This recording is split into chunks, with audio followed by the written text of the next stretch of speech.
Okay guys, so this is just a quick little message before we start. If you guys have liked the few videos that I've put out, this is the first one of this kind, and I'm hoping to start more videos of this, from whip repairs to actually making a whip. I actually have a project planned in a few weeks here that I'm hopefully going to be filming. If you do like my content, you know, as terrible as it is, if you think I can, make cool stuff in the future, please subscribe if you haven't already, which I know I only have 3 subscribers, so not a lot of people have subscribed to my videos. But please subscribe, and if you want to tap that little bell next to the subscribe button to turn on notifications, it would be greatly appreciated, and that'll give me a bigger incentive to get more videos out to you. So without further ado, let's get to this video. Yo, what is going on, everybody? It's Nate, the Gamer.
Yo, what is going on, guys? It's Nate, the Game Impaired Course here, and today, guys, I got a whip back from a friend of mine. She was cracking her whip, and the cracker broke off. Now, in this situation, normally what happens is the cracker breaks off, and the cord frays, and it just gets really bad. Fortunately, she saw that the cracker broke off, and she stopped cracking it, she put it up, and the fall is not that bad. Now, what actually happened here is, from all the wear and tear, the melted part of the paracord on the fall, which is what helps to hold the cracker on, that got wore down and it broke off. Now, thankfully, she found the cracker and she saved it, and I can reuse the same cracker.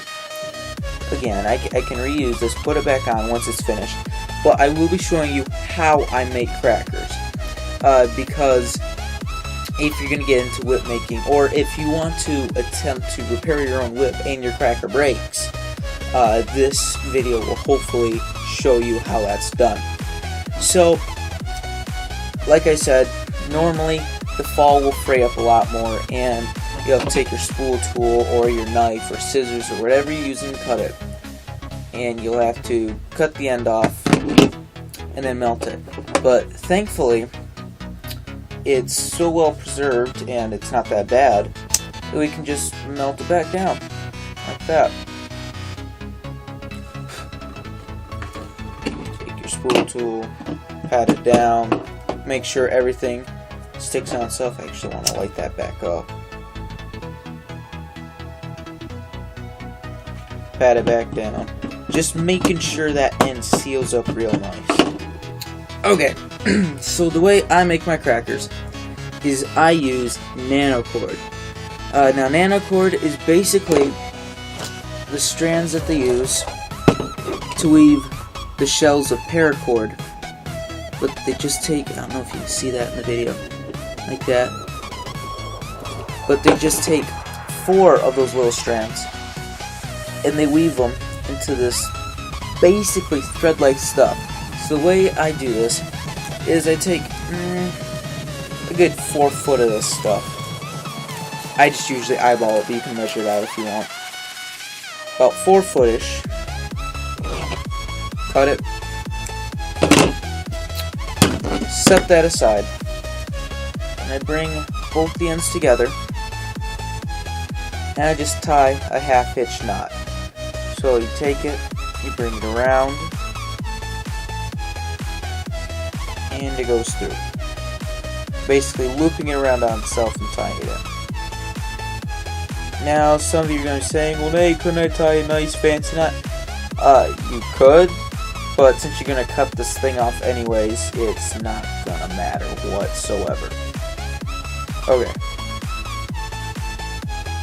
So you got your knot tied in here, you know. You can have a little bit of space right there. I usually like to have just a little bit of space. So next, you're going to take either a vise, like I have here, or you're going to grab somebody who's willing to help you for about a minute or so. So if you have grabbed a buddy, or your dad, or your mom, your little brother, have them pinch right here at the knot, then you can pull tight, and then just tell them don't let go. If you're using a vise, however, it's a lot easier. So you just take that knot, you fit it in there, tighten your vise down, and that thing is not letting go. So next thing, you're going to take a piece of steel bar. That's what I have here. You can take a pencil, you can take a pen. You can take a pencil, you can take a pen, or you can put a hook on a drill. That makes it go really quickly. But I do all of my winding by hand. So you go, you find the middle, out here at the end, find the middle, and then you loop whatever you're using to wind it through. Next, you put your thing at the center, and you just start twisting. It's usually better if you have it tension on your wire, and you just gotta twist it. Now this is the part that takes a while if you're doing it by hand. If you're doing it by drill, you'll be done right about now. But since I'm doing it by hand, this is going to take a nice long while. So I'll be back when this cracker's finished. Okay, now that you have this tightly twisted, you're going to take the other end that was through your drill or through your bar or your pencil, pen, or whatever. You're going to bring it over. You're going to match the 2 ends up. You're going to pinch both ends, and you let go with this hand that was holding it at the center. Let go. He's going to curl up, and it looks kind of messy. But you just kind of run it through your fingers so it curls up into this nice little rope thing.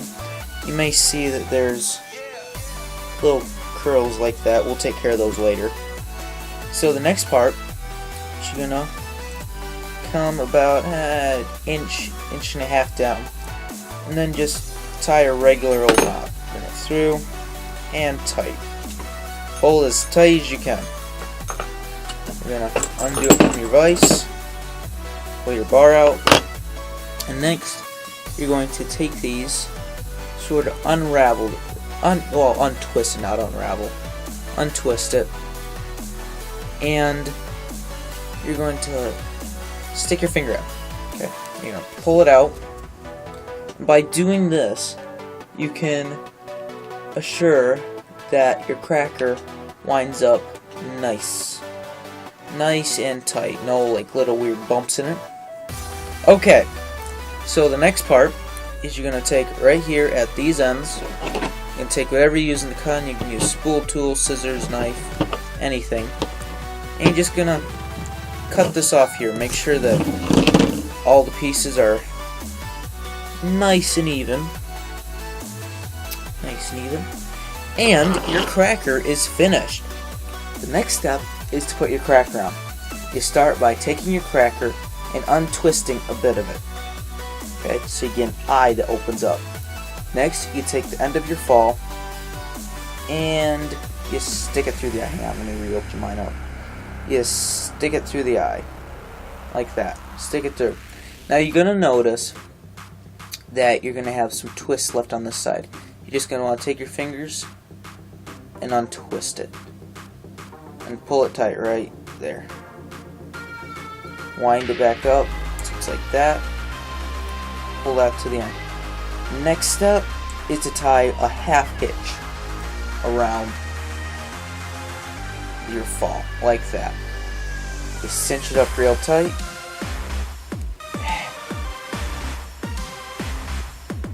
Pull it tight, make sure it's in there good. Now, what I usually do is I like to heat up the end of the fall again. Get it all nice and molten, as I like to say. And you're just gonna flatten it against the side of your lighter, so that way there's more of a stop at the end for your cracker to catch on it. Bite off some extra stuff. And there you go. You have successfully repaired your whip.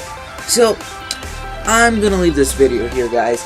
If you liked it, please grab your whips and crack that like button in the face like you mean it. And I'll see all of you in the next video. See ya!